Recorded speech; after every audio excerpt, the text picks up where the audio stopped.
Car con carne is really carless, con carne, quarantine, con carne. I'm not going anywhere. No one's going anywhere right now. And that's why I'm doing this podcast the way I am, remotely over the internet. Look at that. There's my guest. It's Stubby from LBC joining me, getting into position, enjoying an anti-hero, as you do here in Chicago. Stubby, I'm going to read my sponsor real quick, then we'll talk. How's that sound? Let's do it. All right. Car con carne is sponsored by C&H Financial Services. Business owners, are you tired of your hard-earned profits going toward paying expensive fees every time your customer pays with a credit or debit card? We're happy to announce our partners at C&H Financial Services have the solution. C&H is the fastest-growing financial services company in Illinois, as recognized by Inc. magazine, and their patented technology allows you to eliminate 100% of the fees associated with accepting credit and debit cards as a form of payment. That's right, Stubby, 100% of the fees. C&H will also upgrade your business to the industry's leading point-of-sale system to streamline every aspect of your business for no cost. That's right, no cost. Visit freeprocessingnow.com or call 855-600-2437, extension 999, and start saving money today. It's car con carne. Let's eat in the car. It's car con carne. And now here's the star of our show, James Van Alstyne.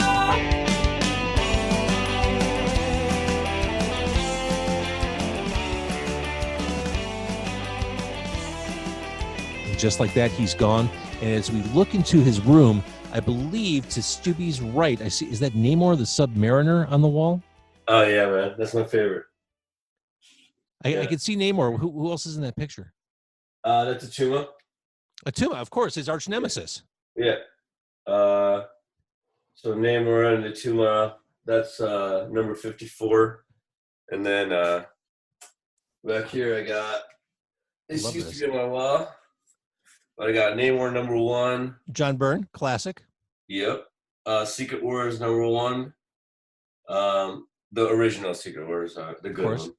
Well, I don't know how good it was good for the time. Thor 390, which holds a special place for me, and then Hulk 379, which is another important one for me.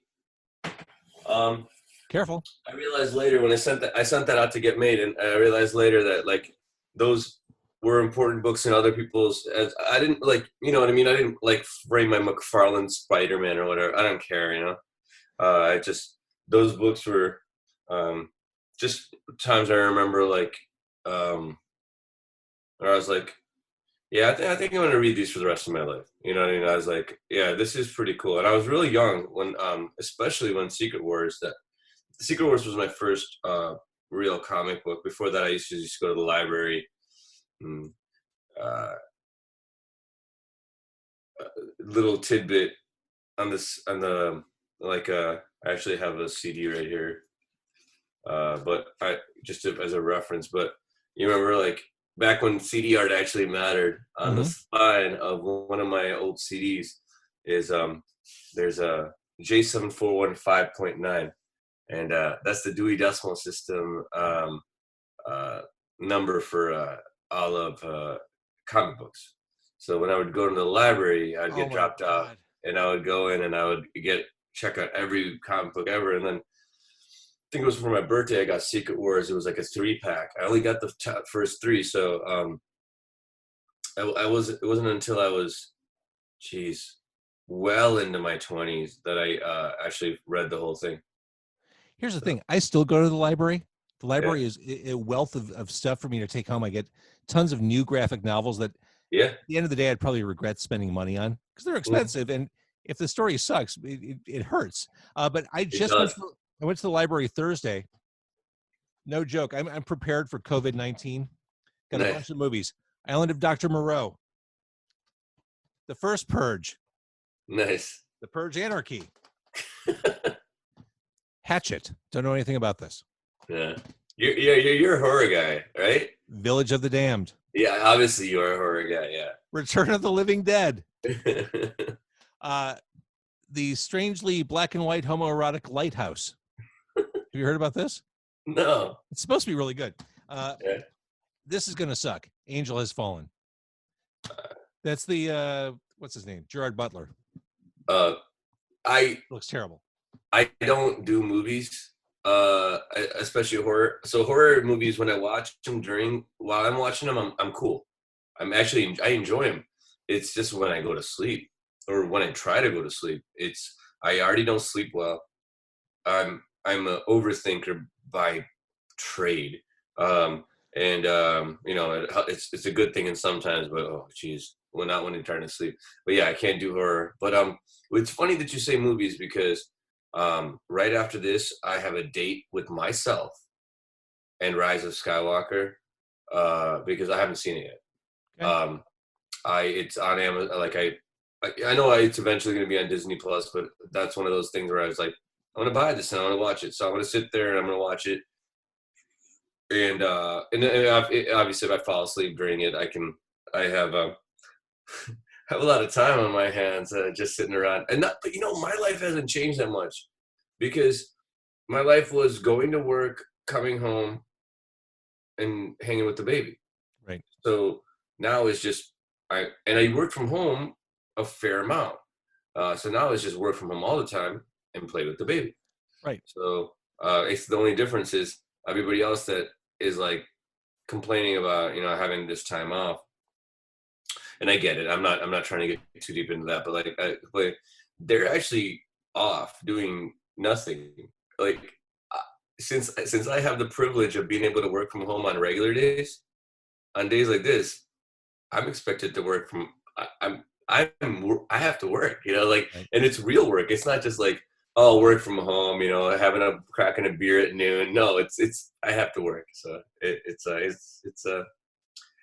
I'm excited. Either way, sorry, it's a Rise of Skywalker. So I hate people, so I won't go to movie theaters. You hate people. So this quarantine is just like basically like it's like, oh, so basically the life I want to live, I can live without having to explain to people now. So yeah. Right before we started recording, you said, I hate Facebook. I got to put away my phone. I'm done with Facebook. Yeah. It seems like I've heard that from you before. Yeah, I just fight with people, man. And it's just pointless because am I gonna change somebody's mind? And the thing is though, there have been good conversations from both sides, where a solid educated, no mudslinging conversation where we were going back and forth at each other, but it was always cool. And I really think that both of us left that conversation smarter and with a little bit more empathy towards the other side. So there have been conversations that I think are good, but most of the time it's just like, oh, you're a libtard, and I'm like, oh, you're a Trump head, and it's like stupid. It doesn't get anywhere, and it's like all it does is rile me up. That kind of energy kills my creativity. It's exhausting. It's too much. And where you think like I guess if I was in a band like Rage Against the Machine or something, that would drive me, but I don't think so. I don't think I'm pretty.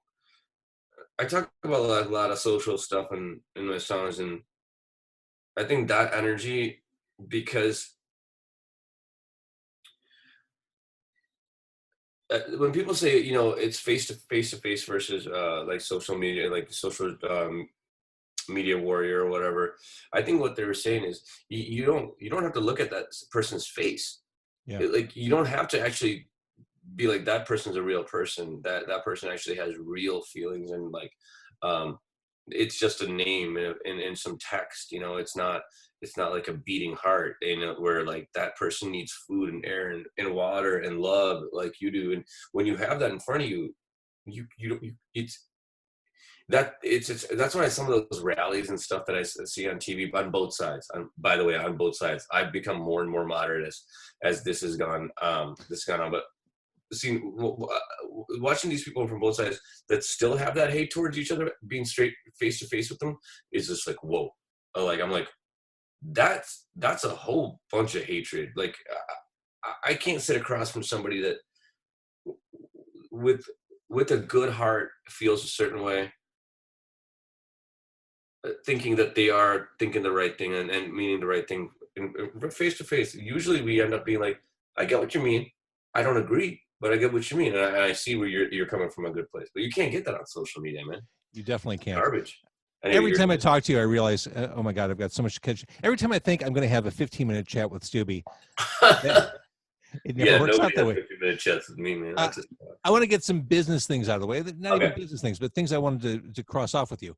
The last time I saw you was in December at your benefit, the MS Sucks benefit, which I thought was, I don't even know if it was wildly successful from the numbers perspective. It was wildly successful from just the way everyone felt walking out of there. It was truly a wonderful, inspired night, a fundraising night, a night of camaraderie and shared sense of purpose. I loved it. How did that go? I mean, what was the result for you? I agree with you on that. Like, it was just a wonderful moment. It was I couldn't believe it was, as far as the emotion side of it, it was more than, it was everything I wanted and more. All those great friends and there was a lot of mistakes made on like timing and stuff, just learning stuff, Yeah. And even with all that, it was just felt so good. And just, one of my main concerns was I didn't want to make it too much. I wanted to make sure that it was still about the cause and not like just me. And it didn't feel like it was obviously centered around me, but like it didn't feel as like, it felt like it felt the point was across to every single person that this was about MS. And without a doubt. Yeah. In fact, I think we saw more of Adam Cryer on stage than we saw you that night. I'm sure. Yeah. He was in like 6 of the 10 bands. He's in every band. He is in every band. Yeah. So and that also dovetails. We raised $31,000 for a first-time charity event. That's spectacular. Congratulations. Yeah. Thanks, man. That feels pretty darn good. So that dovetails to the next question, because I spent a lot of time with you at the end of last year. You came on the podcast and we did the event together. You have MS. Mm-hmm. How are you feeling? It's been a couple months since I saw you. How was managing through that? It's up and down. Like, I got my last infusion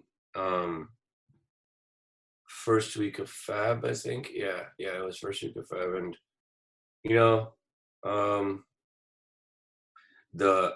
I usually get MRIs right before or right after, and they test the last, what it is. So these are every 6 months I get these infusions. So what they does is it tests how well the last one does. And the best thing that I can ask for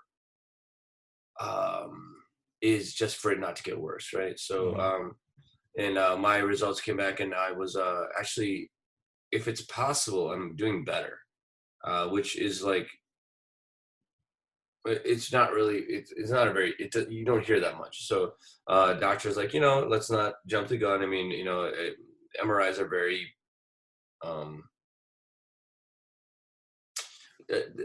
it's very sensitive, right? So like, if I could have moved my head this way last time, moved it this way. And so he's like, one thing's for sure, it's not getting worse. So, but that's all fine and great on paper, but I don't feel that much better. You know what I mean? Like, I'm, and the thing is, I was diagnosed 3 months after, I was diagnosed when my wife was 3 months pregnant. So it's like, I haven't had a chance to really, I don't get to like lay down and do the stuff that I'm supposed to do. It doesn't work that way, not when you have a little kid. It's like, it's not her job. It's we just have to have a kid together, so it's like I gotta do it. So a lot of times the doctor asks me how I'm doing, and if I'm getting enough rest, and I just kind of laugh. I go, yeah, right. I mean, like, it doesn't work like that, man. And no, and but I'm doing good though, man. As far as like physically speaking, strength wise and stuff, I go to I was, before this whole thing started, I was going to the gym 3 times a week. I couldn't do a single lunge. and I was, for those that don't know, like I was in very good shape, before. It was a thing of mine. It was definitely a hobby or passion or whatever you're gonna call it, being in shape. So this was a pretty big blow for me because it was one of my releases, but I couldn't do a single lunge, and then now I'm able to do, you know, 4 sets of walking lunges, and it takes time, and every time I do it, it's hard because it's every time you have to remind your body that the first set always sucks because you have to remind your body that like it's that you can do this, that this is normal functionality, you're not injured, keep going, kind of thing. So yeah, it's hard, but I'm moving forward. Got a few more infusions and then I'm done for the rest of my life, hopefully. So Good. we'll see. And they found a cure, so let's I'm hoping the best for that one too. So Wait. They found a cure? Scientist in Cambridge says that she found the cure for this, but you know how our government is. It won't be here for 7 years at least, and then by the time it gets to here, who knows by the time what it's going to come down to the common folk. And luckily, I'm one of the, without being like, I'm not poor anymore. Yeah. I don't know how to say it. Like, like there's not a good way to say that, but like, and if I was poor, it'd be worse to get it, so. For sure. So like, it's just like, oh, hey, we found a cure for this awful disease, where the government's like, oh, hey, cool, we're going to buy a fighter jet. That same one of those fighter jets can pay for every single person in the United States to have this MS cure or whatever, but we still are going to buy this fighter jet instead. It's like, it's just heartbreaking. But anyway, yeah, they found a cure. I'm still reading up on it, but she seems pretty legit. I'm pretty excited. So I forgot, this is my second podcast recording tonight. I forgot to actually bring food to my podcast. You brought beer, which I think counts. Yeah, I have to. The rules change. It's life under the pandemic. I mean, everything's different. We're not in the car. We're not eating food. It just is what it is. Can we talk a little bit about LBC? Yeah, sure. Growing out of it. Yeah. 1998, you self-released, independent. You were a kid. You were just a punk kid from the suburbs. I think I was 19 or 20. Yeah. Yeah. Okay. Punk kid from the suburbs. 20. Yeah. For the first time ever, it's being pressed onto vinyl. Yeah. Was that your idea? Was that an idea that was presented to you? Was this one of those things you always wanted to do? Well, so I've been pushing for this to be on digital, at least for a long time, because you get a lot of requests from fans. And there's been some pushback within the band, that not wanting to do that. And it'll get out. It'll be a fight, but it'll get out. But the big thing was, all right, well, what if we put it out on vinyl? And I think it might have been Jason that brought it up. Me personally, I don't even listen to music, man. I barely do. I if I have some time, I listen. I'm reading, or just catching up on life. So, and because I'm not one of those people that like can just have music on in the background, and I envy people that like that. I really do. Like Pat and Adam and a lot of my friends, just you'll come over and there's music playing, and I'm like, if music's playing, I'm listening to it unless I'm drunk, and like that's the only. So it's just it's one of those things. So anyway, he's like, yeah, I'm a record player, and I'm always playing records. I'm like, cool. I mean, I don't have a. So the vinyl that I own is art pieces like you have behind you, but those are I know those are like gold records and stuff like that, but like stuff like that, like I like putting stuff that meant a lot to me, like those comic books, like I like I can see myself getting London Calling on vinyl because it meant something to me. It changed and I got into that band late too, but like we're putting on buying Revolver and putting that up there would like just albums that Nevermind or Revolver, things that were like monumental moments where I go, whoa, what just happened, like those kind of records. And but yeah, it was never like that. So anyway, LBC did this and I was like, yeah, that'd be cool, man, because I mean when people write me about growing out of it, they're not like, oh my God, that's the best record of all time. They're like, that record brings me back to, so Yeah. like I can see people wanting that on their wall. So I was like, yeah, that's cool. I like it. And, I remember Jason being a little offended. He's like, it's not just about putting it on the wall, man. People actually listen to records. I'm like, all right, bro. Cool. Like I was like, no, I didn't mean it like that. It's just, I wouldn't. So anyway, so that's that. I think we sold like 200 in the first day, That's so which cool. is just crazy. The double record set, because there are a lot of songs. Yeah, and it's expensive. It's like, and people are just, they're like, oh, I bought both colors. I'm like, wow. This is becoming like vinyl collecting vinyl has become like such a thing. I can see it behind you right now, right? That's all vinyl. Yeah. But you were doing that before it was cool. Yeah, that's right, because I'm older. Yeah. Well, I mean, I was giving you a compliment, but I wasn't. Well, thank you. And you're an old fuck too, but whatever. That's right, and I'm an old fuck. We're both old fucks. So the thing about growing out of it, yes, it is you at a young age, but I mean, a handful of those songs you loved enough to kind of reinvent. Oh yeah, years later. I mean, those songs have been, your calling card for One to the Right. I still think is one of the best songs you guys ever did. Thanks. I love that song. Fred Astaire. That's obviously older than LBC. What's that? That's older than LBC. I brought that song from my old man. Really? And that's definitely one of like the tougher Lucky Boy songs. That's why it doesn't sound like LBC that much, because it's from my older, like more like grunge band. I was in a band called Farm Boy before LBC. So me and Ryan were in that, and Adam and Joe were in this other band. And that's how the two pieces of both bands came together and kind of did this thing. But yeah, that was from my old band. Yeah. It's one of my favorites, man. I love that song. I've been trying to rewrite that song for 20, 23, 24 years, something like that. And I can't do it. So. And Fred Astaire, obviously a signature song for you, which Fred, back in 1998 with that album. 40/80s on both. Pop song, which did okay for you. On both, yeah. Back then. Back then only made Grown Out of It. It got nixed from that there's a couple dumb choices by the label on that, where I thought there was a couple of good songs on Grown Out of It, and it's good now. I mean, like, it makes the album whatever, but like some fan favorites and that were nixed for dumb reasons. But yeah, I mean, looking back, it's like that was a record that everything started on. Everything it became real. It was like, okay, I was like, this might turn into something, and if it, and it did, obviously. But yeah, it was a little surreal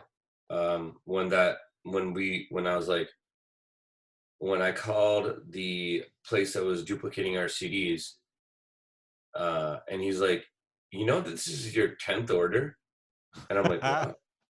And I'm like, what? He's like, this is the 10th time you've pressed this. And then I think I must have been real silent. He's like, hello? I'm like, yeah, hi. I'm like, are you telling me that I sold 9,000 copies of this album? And he's like, well, if you have none left. I'm like, well, we have 100. He's like, 8,900. I'm like, wow. That is no easy task. It was a moment. It was a moment it's a moment that's like ingrained in my brain. I'm like, wow. I'm like, wait. And like one of those moments where you like think about how much money Jeff Bezos has or something like that, where you go, I don't know what 10,000 is. Like, I was like, it didn't, I was only 20 years old, like, I hadn't I'm like, what's this, how many 10,000 of these, what does this mean? Like, you know what I mean? It was one of those moments I had. I was like, wow, like, that's a bigger number than I understand, and you just, obviously it got bigger and better since then, but it's like, that was a big moment for me. I was like, I remember that. I had a bunch of those with Grown Out of It. That record is pretty dear to me, because those things, like, where I'm like, whoa, wow, like, you're just people randomly coming up to me on the street, or I think it was me and Adam were walking down the street in Naperville downtown, and these two girls ran up to us, and both of them had the CD on them and had a sign. I was like, what? I remember, I'm like, what's happening, man? And I'm like, this is weird. So yeah, that album really, I mean, it changed everything, you know, so. For sure. And now, so how do people get this? This is obviously such a limited pressing. It's through Mutant League Records.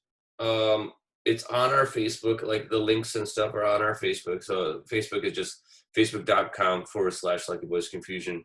And then Mutant League Records is just mutantleaguerecords.com. And it's all the pre-orders through that. We were gonna have them at our show, but obviously we're not. I mean, it hasn't been announced yet, but you can figure it out. We're probably not playing, right? It's April 11th. I mean, I'm immunocompromised. I'm not about to. I don't. My wife went and faced the world today and at the grocery store. Even though I went Friday, I shouldn't have. But she faced because she, you know, like I really should not be going out. Yeah. And even after they say like, hey, everybody can come back to work, I'm like, nah, I'm all right. I think I'm gonna sit this out until everybody goes, you know what, everybody that's immunocompromised is okay too, because that's the thing, man. People like me, we get it. We die, so right. It's like we don't fuck around. I mean, people that have HIV are probably scared out of their fucking mind right now because like they can't get a cold, like, you know, and it's I can't imagine. Like I bring up HIV because that's the worst autoimmune disease you can get, right? So. Yeah, no, this is unprecedented in every way, shape, and form. And people are still complaining about money. I'm like, man, and I know it's easier said than done. Like, I'm like, save them, man. And I know that's like, you get on people's nerves, like, oh, it's not as easy as you say it is. I'm like, I understand that, but I don't care if you make $6 an hour or if you make $606 an hour. Nobody says save the same amount. I'm just saying, like, everybody can save 10%, and then you can, like, I hope this changes a bunch of things. I hope this makes everybody realize that you got to figure out a way to, you got to think about the rainy day. That's one. And if that, and I know that sounds condescending and whatever, but I don't care because it's not the time to beat around the bush anymore. And then two, I hope it brings people together because I hope it makes people realize, like, you know what, right wing or left wing, when this shit goes down, we all die the same. Yeah. So, like, think about when you hate me for, or when I hate you for whatever political views you have. I mean, some of them are just not forgivable, you know, like the xenophobia or the racism, but like the other stuff, like the fiscal stuff or the healthcare stuff, and like, you know, like outside of the socially immoral stuff, like, we're all people, man. And like, and then at the end, like when your neighbor, like, if it gets real bad and your neighbor doesn't have food, and because they voted for Trump, you're not going to let them in your house and feed them. Like, think about what's going on here. Like, it's like, I hope that happens. And then the last thing I was going to say is, and this is evil Stubby talking now. Like, this is how the French Revolution started too, man. Like, this is the stuff of revolution. This is the stuff that makes people go, wait, what? So we can't take care of ourselves because all the money is in like these four people's hands. Like, yeah. People are gonna freak out. Like, people are gonna go, wait, and you know what? The one thing that you can't stop with anything is 4 million people walking up to your house and knocking down your fences and going, pay your fair share because we want to live. That's the French Revolution, the Austrian Revolution, the Indian Revolution. All these things happen because of these things happen. So I hope without too much violence or anything. I don't want people. I'm not one of those people, but like, man, that'd be cool. No, I don't want any violence. I don't want any. No violence, no death. But like, you know, a revolution doesn't always have to mean violence. Revolution could just say, we can sit down and say no, just no more. Exactly. So, Revolution can just be a brewery for all intents and purposes. my friend. Uh-huh. Good one. Good one. All right. Good one. So real quick, what's going on with Hoodie Life? Last I heard was that song Cocaine. Yeah, so it's called Dressed Up, but the way I sent it to you, It's not called Cocaine? No. I think I played it like 3 times on the radio and called it Cocaine each time. It's cool, man. I liked it. I like it. I think I have an idea for that actually, because like I don't want to call it cocaine. One because Clapton, you know, like, and then 2 just because the lyric means something so different than the drug. So it's like I was just like, you know, I don't want people. It already has the lyric in there, like, you know, with the cocaine reference, you know. And I was just I when I meant dressed up like cocaine, more like I meant more like you know, I mean, I could assume that people. I would assume that people think that I've done it more than I actually have. So I don't think that but like it has such a sexy allure to it, and it's such a piece of shit drug. Like that, and that's what I meant. Like, you're dressed up like cocaine, like, you know, like you're like you're like you sound like a great time, and then you're crashing all night. You know, like, and it's like. So that's why I wanted to change the name. Anyway, so that song, and we got 10 songs coming out. We were gonna shoot a video for it, which a simple video for the song "Walk Away," on March 28th. But that's gonna be canceled too. I know it's not gonna be a lot of people, but, you know, again, not taking chances. And our drummer also has something going on. Like, it's just not worth it. So we'll push that back, and then pushes back the release. Because we want to do it together, and then we're gonna do a full-on, like, badass video for Bottom of the Ocean that we released in August, but we didn't really push it. So we're gonna do a video for that, and then I think we have some ideas on, like, shows and whatnot. The band's an interesting thing because it's different for me because I don't know what to do with it really, because it's like. It's not really. I even said in the meeting, I go, they're like, Stubby, and I'm like, I'm just here to write the songs, man. Like, I literally said, I'm like, I have no idea how to market this kind of music. I don't know what I'm doing with it. It's pop music, and they're like, well, you're writing it. I'm like, I didn't say I don't like pop punk either, and I can do LBC all day, but it's like that one. At least with that one, it's like I kind of understand it. With this, I'm just like. They're like, well, just go with your gut. And so I said, all right, cool. Then I have this video idea. And they said, awesome. Let's roll with these kind of. They're like, you know, don't think it's so foreign. And once they said that to me, I just kind of go, look, it's just music. Just go with your gut. And it's not like I'm trying to, like, you know, we're older now, man. Like, I'm not trying to, like, you know, like, go on tour with the Jonas Brothers. That's the thing, right? Jonas Brothers. Sure. I hear this. I'm the worst person to talk about pop with. Okay, worst. Cool. Well, I mean, no, man. I mean, you like me. You like old 80s pop like I do, Depeche Mode and yeah, but that's almost different from Jonas Brothers and pop. When I think of pop today, I think of Ariana Grande or I guess. And then, you know, now that I think about it, 80s pop was what, New Kids on the Block and that stuff. And like that was 90s. I mean, 80s pop was Madonna. 80s pop was Cyndi Lauper. It was Safety Dance by Men Without Hats, which is the worst song ever made. Yeah, I don't know that. It's well, good. Never put it in your head. Well, you know my story. I wasn't allowed to listen to music, so I don't know any of that stuff. But I did. So that, okay, that's interesting. So yeah, so like, I guess to get back to it, like, yeah. So I hate pop music. Like it like, I like, there's 1 or 2 songs here and there that I was like, I like that one song, Chandelier by Sia. I think that's a really great melody, well-written song. And I like the Take Me to Church song. But that guy's a blues and soul guy that just happened to have a pop hit. Agreed. He's a really great guitar player, Hosier. Yeah, like an Irish, like, soul and blues guy that just happened to have a song that the ladies love Hosier. I love that. I like that song, and it's really well written, and there's some really cool changes in modulation. I mean, it's a well written song. But anyway, like pop song, like Ariana. My wife likes all that shit and musicals and it's like it's just not for me, man. Me neither. I'm out. Yeah, I like give me some Margot and Nuclear So-and-Sos, and that's about the only thing I've liked in the last 10 years that's come out. Oh, you know what? Actually, Ed Shireen or whatever his name is. Shireen. Yeah, sure. I don't know how to say that.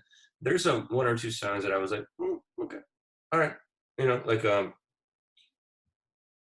he seems like he can write a tune or two. Oh, without a doubt.